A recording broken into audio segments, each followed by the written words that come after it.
this class is concerned with the principle of weight or weight support. When I learnt it in the Laban movement analysis training a decade ago, it was described as the principle of weight shift from the pelvic core. So it had the weight notion was also about weight shifting, but very specifically from the pelvis. Now, today we will explore different elements of the concept of weight, and we will eventually get to shifting from the pelvic core. But before we get there, we'll visit some other elements or facets of this concept. Now, for some of you who have visited this concept before, you might hear stuff that you know already. And for those of you who are new to this topic being delineated in this way, great. We'll just go through things. So the principle of weight is relating partly to how we sense our own weight. So we all have this kind of mass of our bodies, and how we sense our weight is in relationship to two phenomena, one of which is gravity. The scientific definition of this, I encourage you to go and read about elsewhere. But we can think of it as this force that keeps us on the earth so we don't float away. So it has this directional pull to an extent to the center of the earth that we can go with gravity, or we can push against it or fight it a little bit.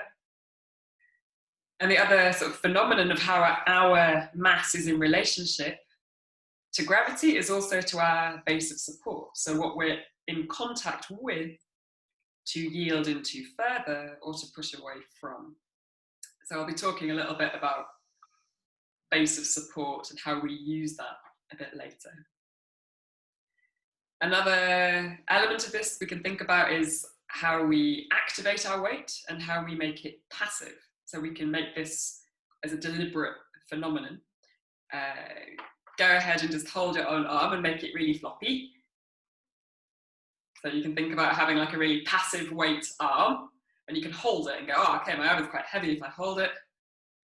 And then you can like reactivate it and like go, okay, now I've got the weight of my arm, I can no longer like flop it about a bit, and I can kind of hold it and support it and feel it and release a little bit into it, but then I can let go and still hold it.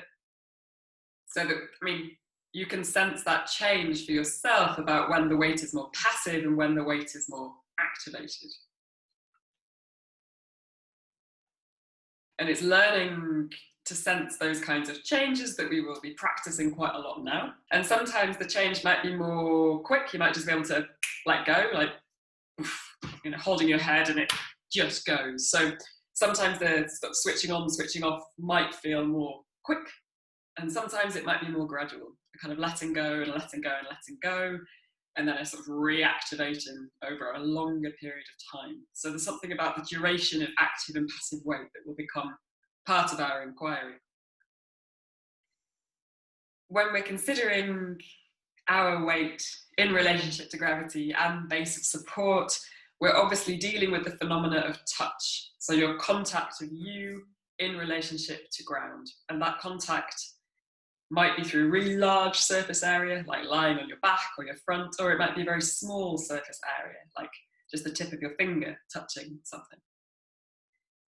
I'm gonna show the items that I showed on the Tuesday class as well, because they're quite nice for sort of visualizing this image. So in the category of weight, we sometimes talk about how we can make it really strong. So I can really, assert my weight and crush something, right? I can really use my strength of my weight to create a little squash of this lovely little creature.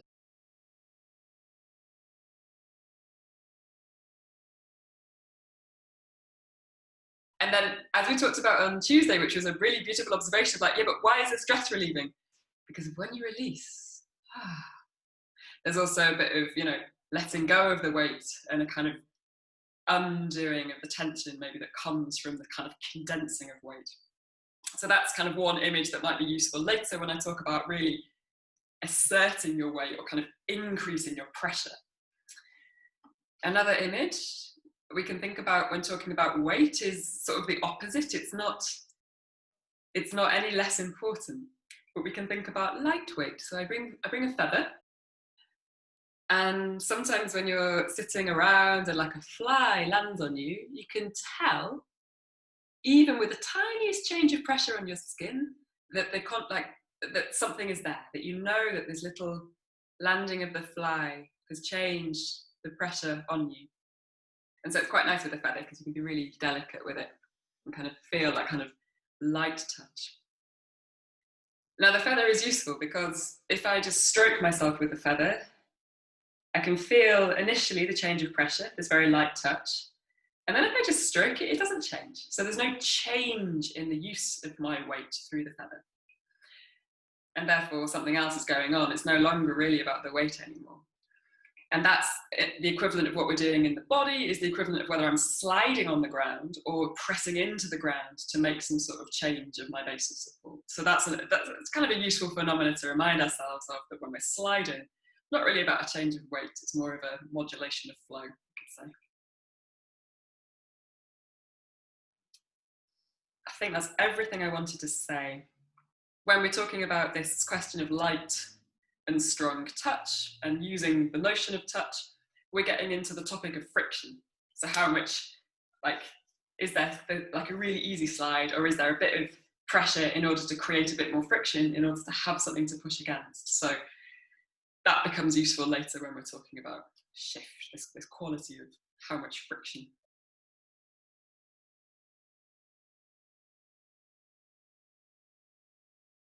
Enough talking and listening. You're gonna ask you to stand up and take a moment to feel your feet on the ground. Take a little pulse through the knees, finding a little rock, pulse, pushing into the ground. And you can get your arms going as well. So this is about activating your weight and then making it pass a little bit in order to find the release to then bounce again. And you could go side to side if you wanted to. You can allow the arms to go wherever they wanted to. You can feel free to take this into some other pulsing in space. You might go forward and back a little bit. But doing this in order to wake up your experience of the weight of your body, pressing into the ground.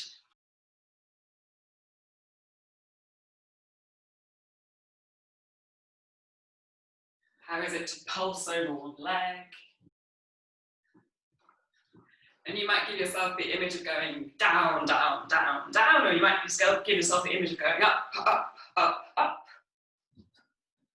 Might be a different kind of sensation, or you might find both.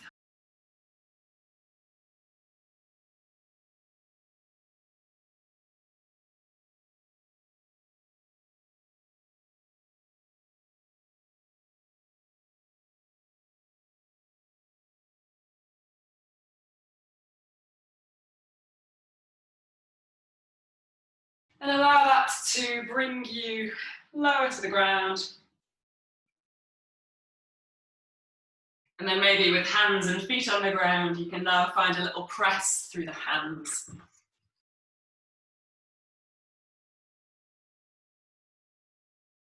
So I'm pressing through hands and feet. And then maybe finding my shins on the ground, feeling how I can push through my shins. Maybe coming to sit, feeling how it might feel to shift a little bit across space of support. Now, and I could play here a little bit in sitting.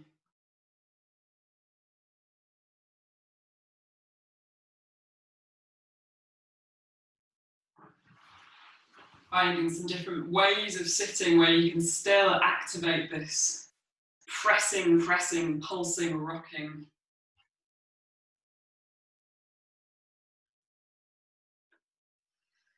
And notice how your breath feels.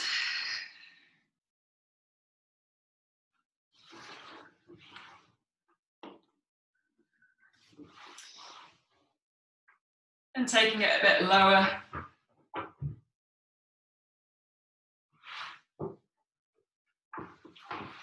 So eventually you're going to come to lie somewhere comfortably, but take your time to get there. Feel free to rock your way down to the ground.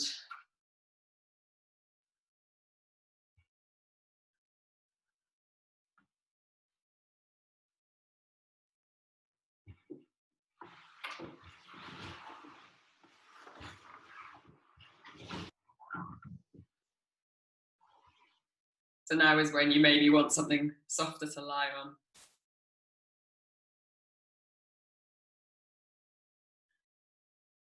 But take another minute for yourself to rock and press and roll, contacting your skin with the ground. So if you're on your back, give yourself the opportunity to roll to the side a little bit, to the front surface. We'll do some of this more slowly in a minute. But now this more quick tempo, pulsing, rocking, activating your weight into the base of support, and then letting it bounce you back again.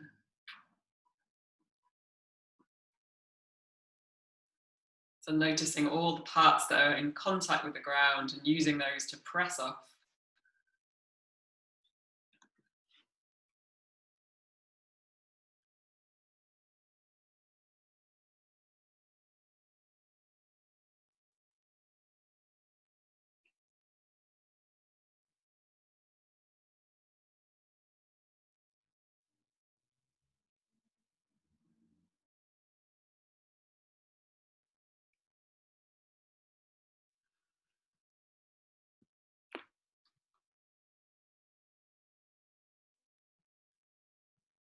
And then eventually allowing yourself to settle somewhere comfortably on the ground, maybe lying on your back or your front, maybe even sitting if that's more comfortable.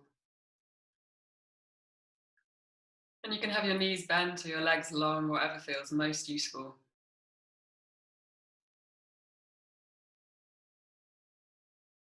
And Maya may be lying on your left side if you're lying down.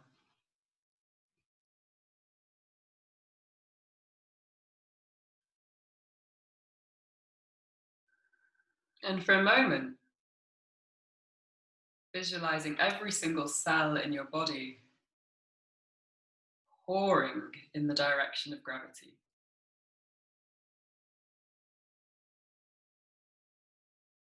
So all the fluid of the cells sinking a little bit more into your base of support.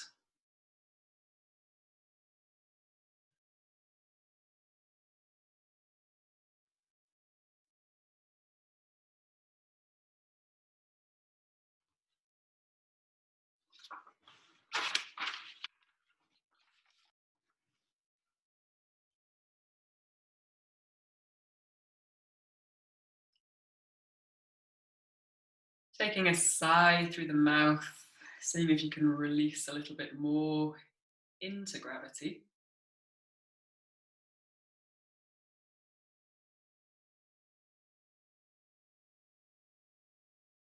So this very passive weight state of being can feel a little bit like going to sleep.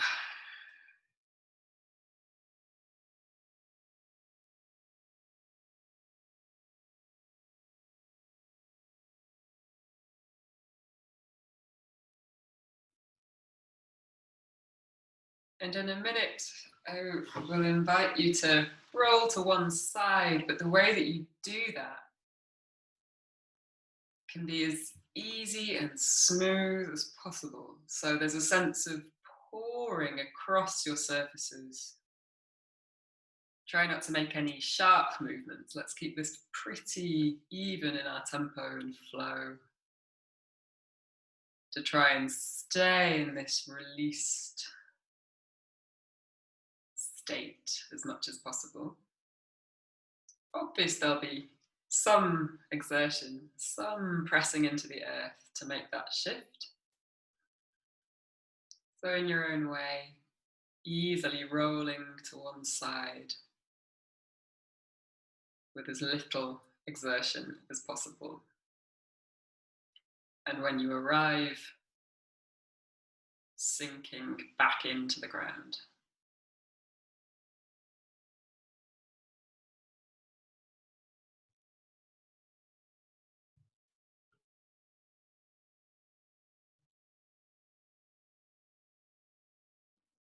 And when you feel like you've had enough on that surface, go ahead and change to another surface. Could be your front or your other side, but take the time that you would like to take.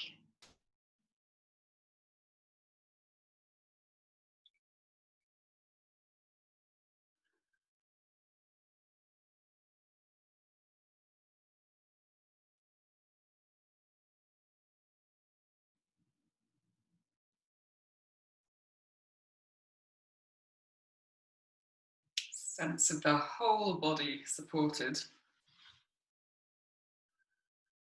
And in order to make this little roll, there's some activation of your weight to do that.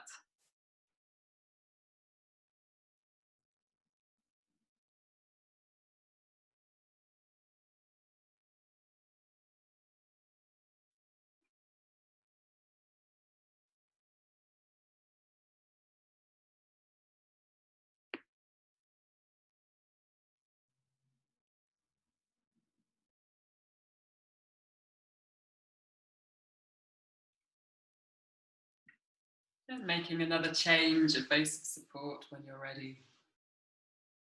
Front surface, side surfaces.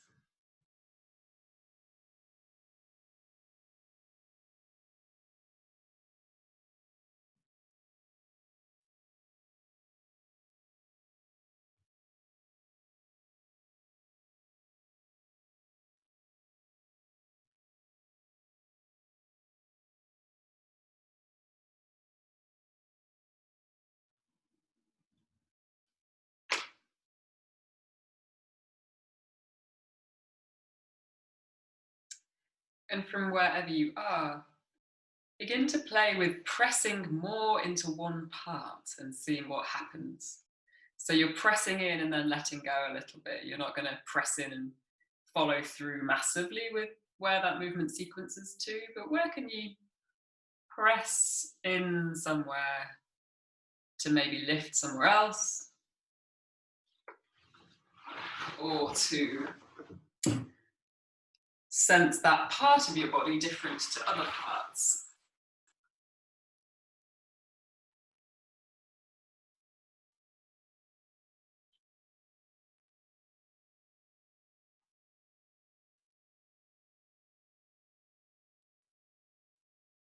You might find a little lift of some other part away from the ground.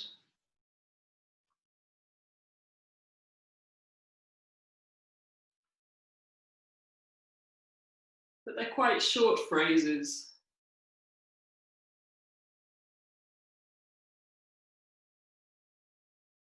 They're quite deliberate.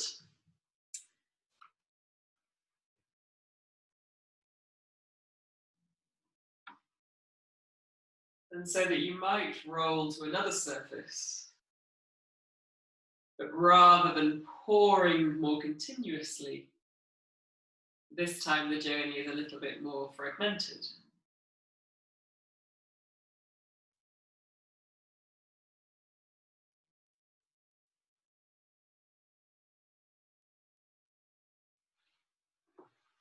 So smaller shifts of weight.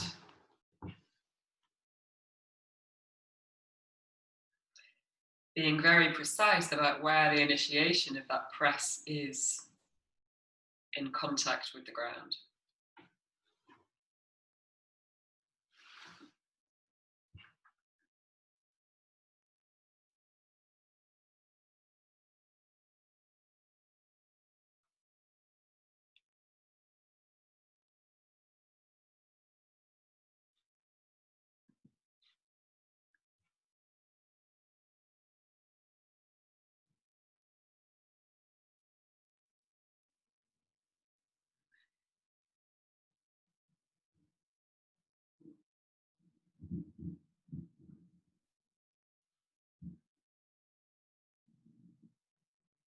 I'm going to add on another activity, another action.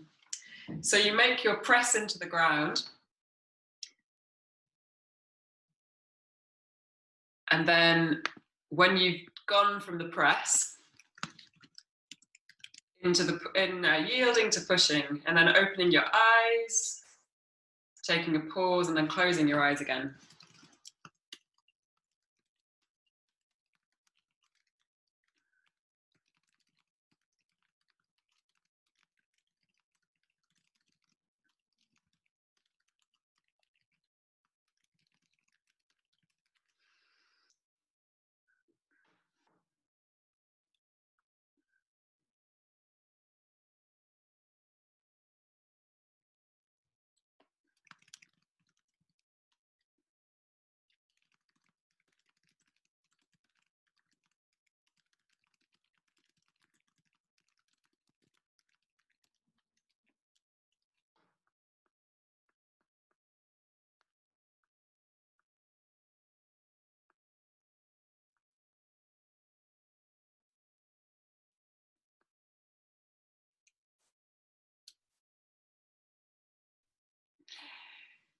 So,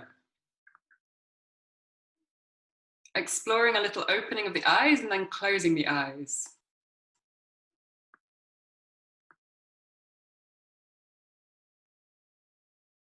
And this opening of the eyes is to activate a little bit of the reach that comes from the yield and the push.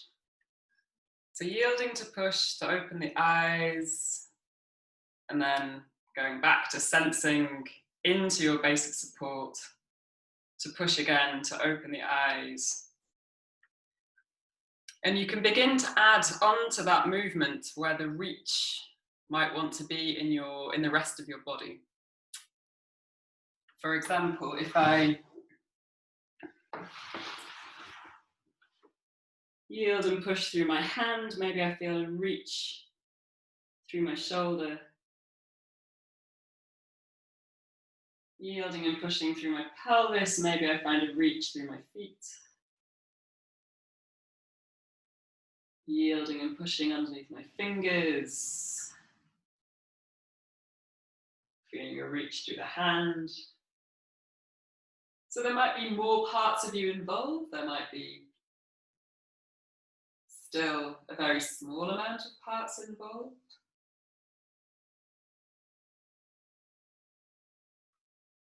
Pushing through the feet to lift the pelvis. Find a little reach of the skin of the belly. Pressing through the pelvis to lift the shoulder.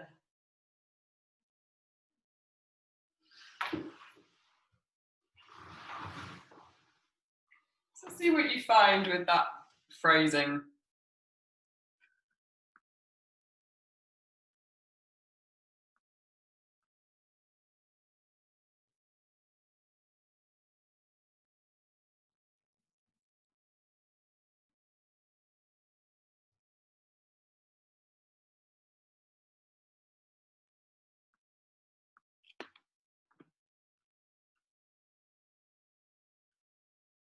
And if your eyes are more closed, maybe you can explore this opening of the eyes and closing them, occasionally keeping them open for a bit longer.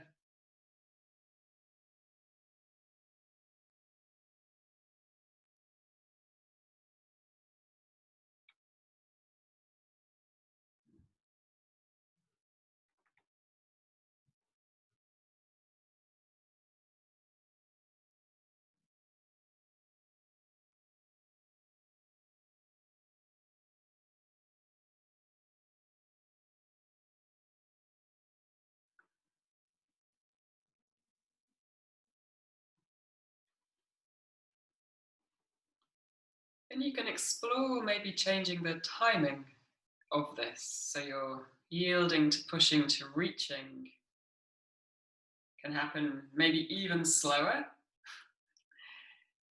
or maybe you can find it a little bit quicker.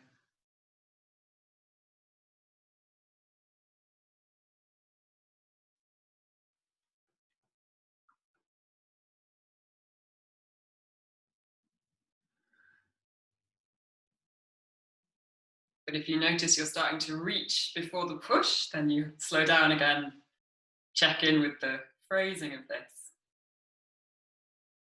I mean, you can give yourself that instruction of doing a reach without a supported push, and then do it again and see how that is different for you.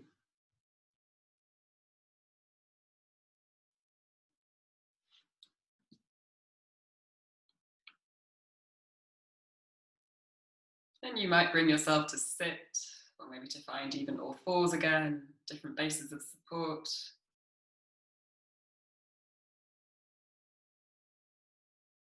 Doesn't need to stay super low to the ground the whole time.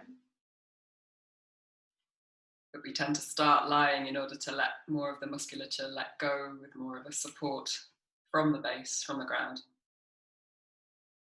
Less far to fall. And as you start to move, your base of support changes, less surface area in contact with the ground.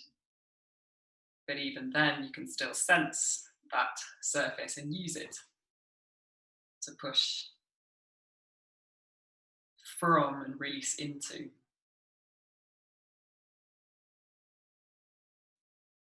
And yeah, playing with different tempos if you like. Maybe the reach doesn't reach very far, maybe it reaches much further away.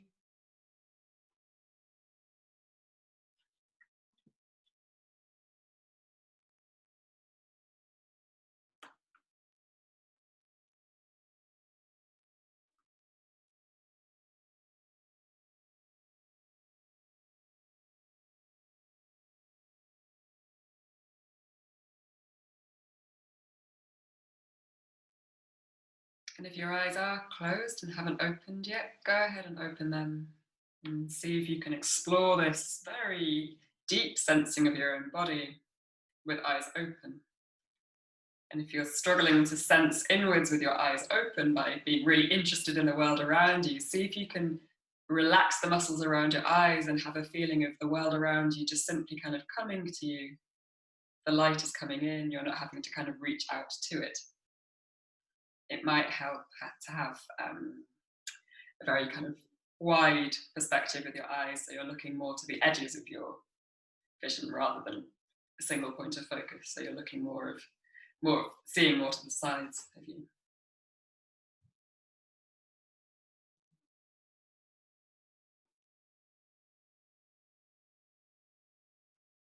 I'm gonna suggest that we do a pelvic shift, and we'll do it from seated. We did this, some of you did this with me the other week, some of you it's new. I would like us to do this weight shift from the pelvis a little bit more specifically, and then I'm going to ask you to do a little task, but we'll get there in a minute. So you can find yourself in this shape, taking pelvis side to side.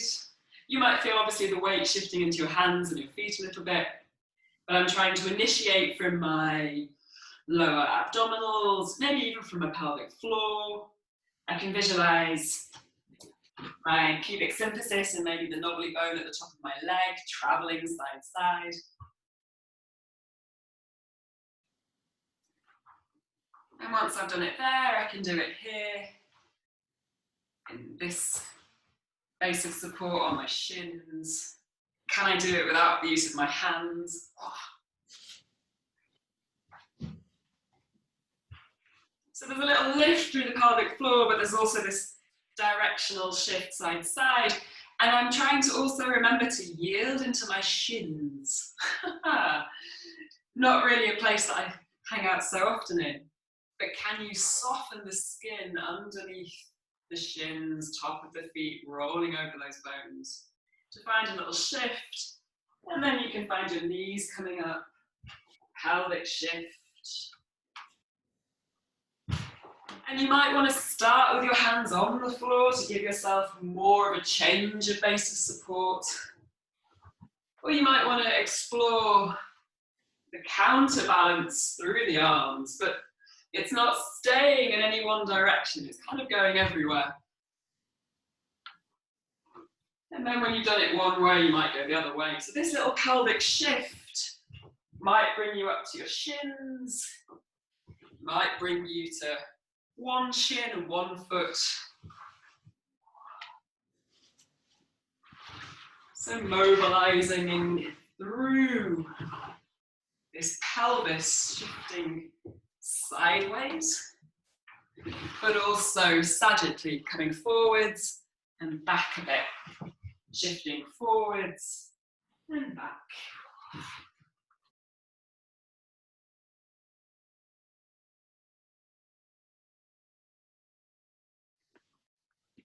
Lovely. Yeah.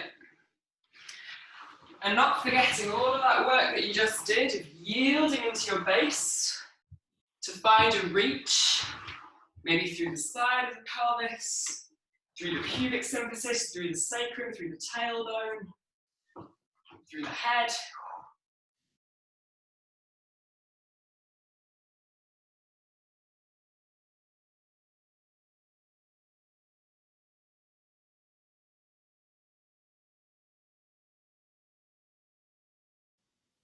And your spine might not stay entirely on vertical, it might also shift a little bit.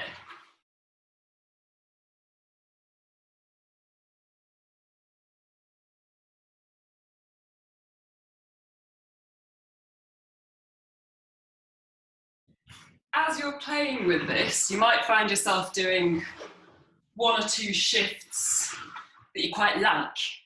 Like, oh, that one's quite fun. Didn't know I could do that, it's nice. And then you might have another one after it. And I'm going to ask you to choose 1 or 2 or 3 that you could do as a little sequence. So one could go into the next, into the next. So you have a little short phrase, but we're talking short. And you're finding it through going, oh, I quite like that. I'm quite like this. Oh, I'm quite like that as well.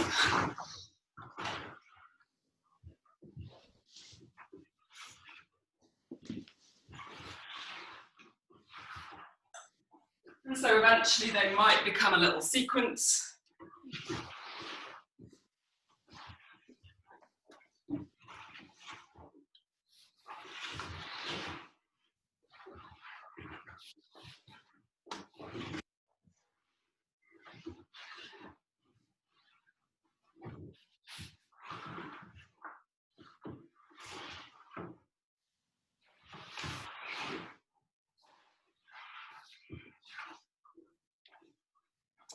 And when you've got a little sequence, just give us a wave or some sort of indication that you've got a little phrase.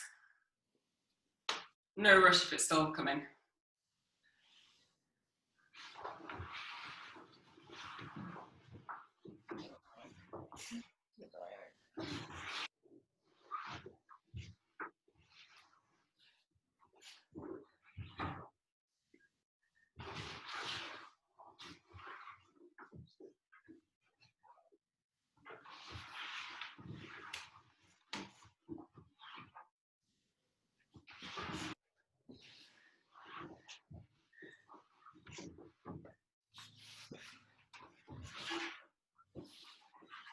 Cool.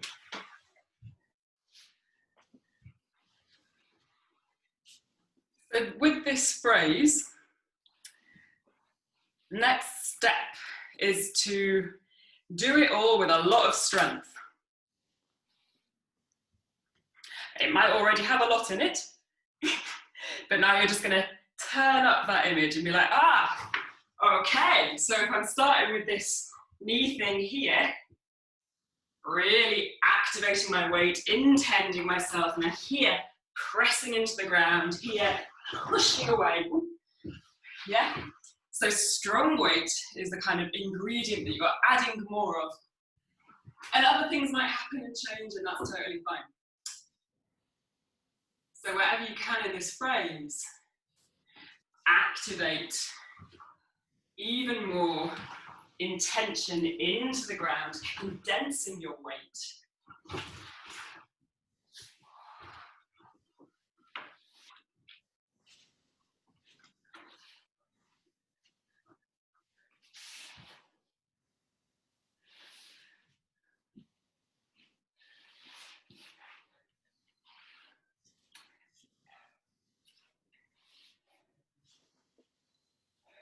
Great. And just notice how you feel after having really put your foot down about this phrase, being very strong and yet mobile. Take a little pause when you finished it the next time. And this time, going through it and trying to find it as a very light phrase. So that doesn't mean to say that you have to be trying to pull yourself away from the ground the whole time. That feeling of like elevation is not lightness, it's binding. So you still might be using the ground, but you're emphasizing, how can this phrase float? Where can you find lightness in your body to make this other part of the weight? There's lightness in the phrase. You still might have moments of strongness, but you're trying to see if that sense of getting lighter can happen. Weight doesn't really show so easily on camera, so I'm not so sure if you can see it so clearly in me. But go ahead and see what happens for yourself and your sensation in your experience of playing with that moment of releasing, which might be about making passive, but for you, I'd like it to make it about going light, light, light, light.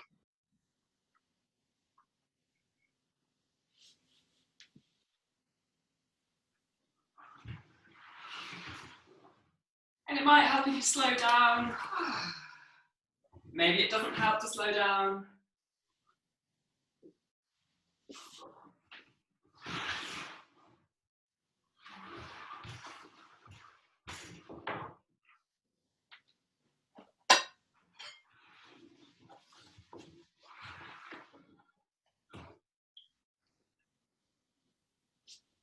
And if you feel like your phrase is exerting on one side and you have the capacity to flip it to the other leg, you know, the other side going right first instead of left, do feel free to make that change, but that might be one piece of logic that's not for now.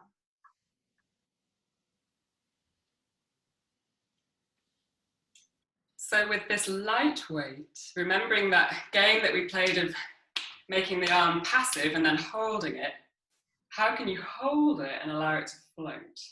So that whatever you're doing with the whole of your body, now there's this participation of the whole of you, not so the bits that maybe weren't involved because you were mobilizing more with your lower body, maybe your arms and your hands were a bit floppy. Now give them some life, but give them some sense of air. What do I mean by that? So this sense of, I can do this and just think about my lower body, my arms are like whatever going on for the ride. But I could also then have the whole of my body participating in such a way that I'm bringing my arms into this feeling of floating, of getting lighter, moving away from the ground. And maybe my phrase changes a little bit, that's fine.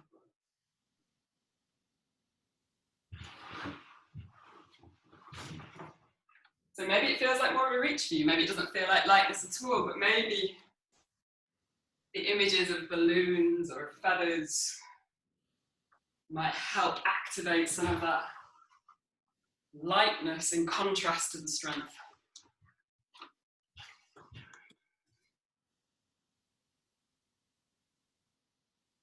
And with your phrase, go ahead playing between strong and light.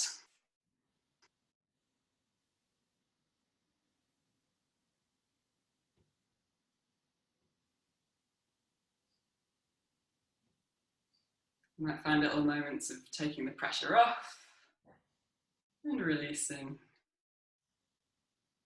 Activating your weight back into the ground, pressing. And maybe your phrase has changed, disappeared, no problem. It was a container through which you could explore the contrasts.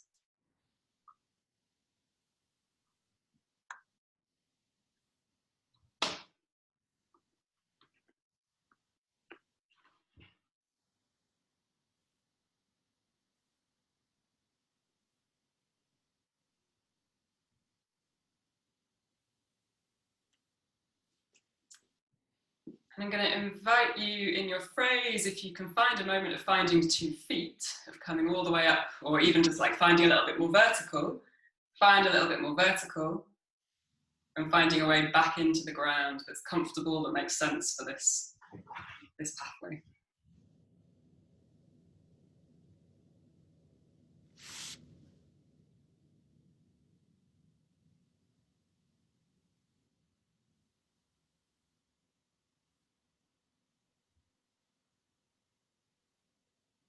And when you find, if you find 2 feet on the ground or 1 hand, 1 foot, noticing that you can increase your pressure even more, to find a bit of stability to mobilize, to find strong weight effort, to find light weight effort.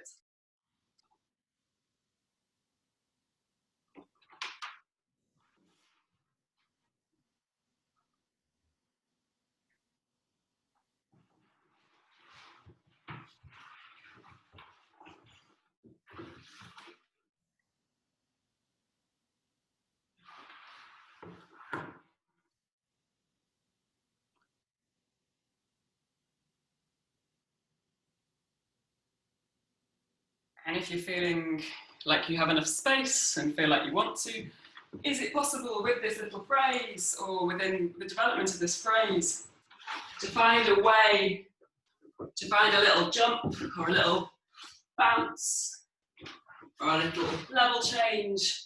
How can you press into the ground even more to find an elevation away from the ground or a pouring of the weight into other parts of your body? So you might find more of the reach to make that happen. Or lightness in some part of your body to find a little elevation. To press down, to leave the ground, fighting gravity.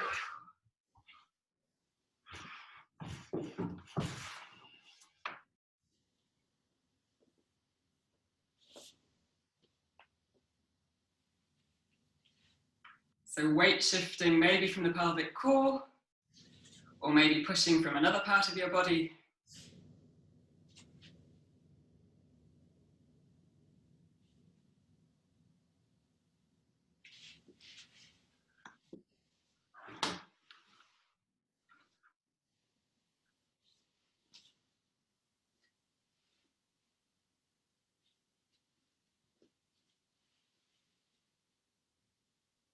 So we're finding a lot of use of friction, yielding to push to reach.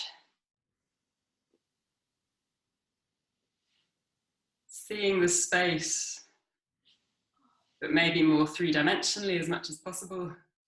Wide eyes.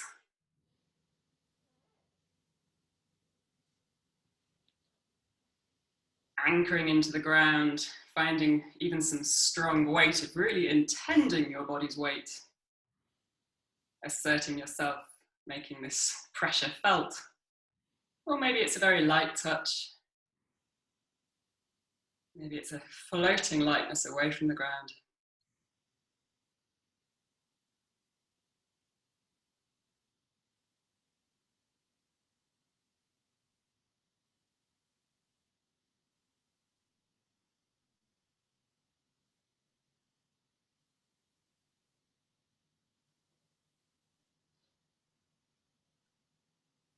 And eventually make this a little slower, calm it down a bit.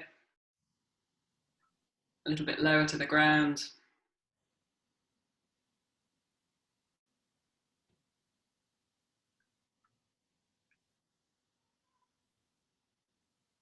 And eventually finding yourself back on the ground, and we'll find a heel rock together again, or for the first time actually in this session. I think you've all done heel rocks with me now, so anchoring the bone of the heel into the earth.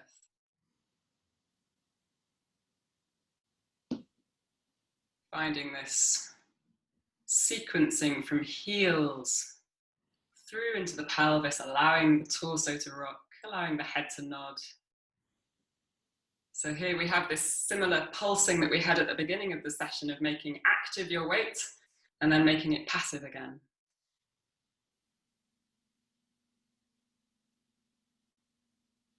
And your arms can be wherever you want them to be.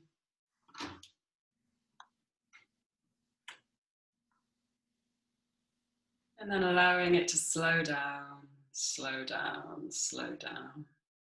So that the flexion and the extension through the ankle joint is even more smooth.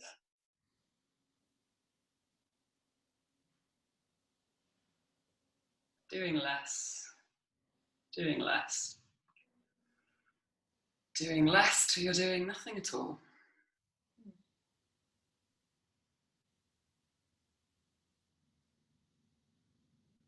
And then taking a sigh through the mouth again, sensing the weight of your body on the ground. And rolling to sit up, opening your eyes, blinking your eyes open. And we'll take a little moment to check in and chat, but rather than just stop what you're doing and come to the camera, can you come to your computer screen using this yield, push, reach journey so that you stay with it as you transition, eyes open, to being more in relationship to an object and to others. So you know spatially you're going to eventually come to this orientation to a computer, but not dropping that awareness of how you're using your base of support to get there, how you're using a reach to find it.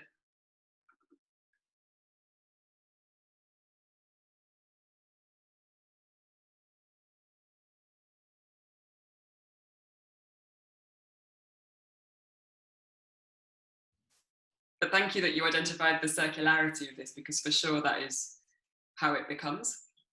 And that's also where we might think about this larger notion of exertion and recuperation, of going with gravity and then pushing away, rather than only reaching and not having that kind of support for the reach on this quite microscopic, as you describe, a circularity that has built into it an exertion, a preparation, a recovery, an exertion, a preparation, a doing, a recovery, you know, which is quite fascinating for how we might consider endurance.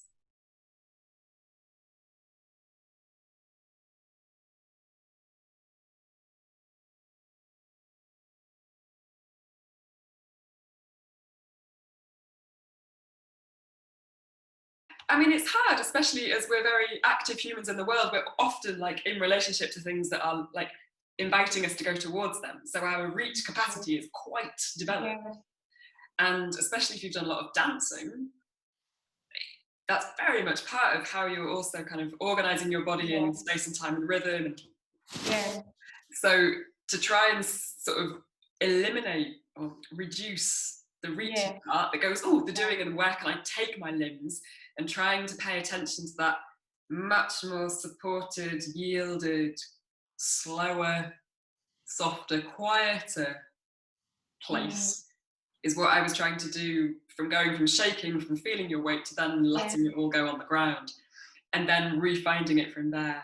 So no problem if you felt like you were kind of like, oh, but I'm already doing that. It's like, okay, you get this class again, you can listen to it again, take yourself through this again. It doesn't come instantly. It takes quite some practice to really let go and repattern something about how you use your body in relationship to the ground and gravity to do things. I make it sound so simple, but it's very complex as well. Okay. Sometimes it can feel useful, as I said, to like lie on different surfaces, but even to wrap yourself in a blanket, so you've got even more to push against.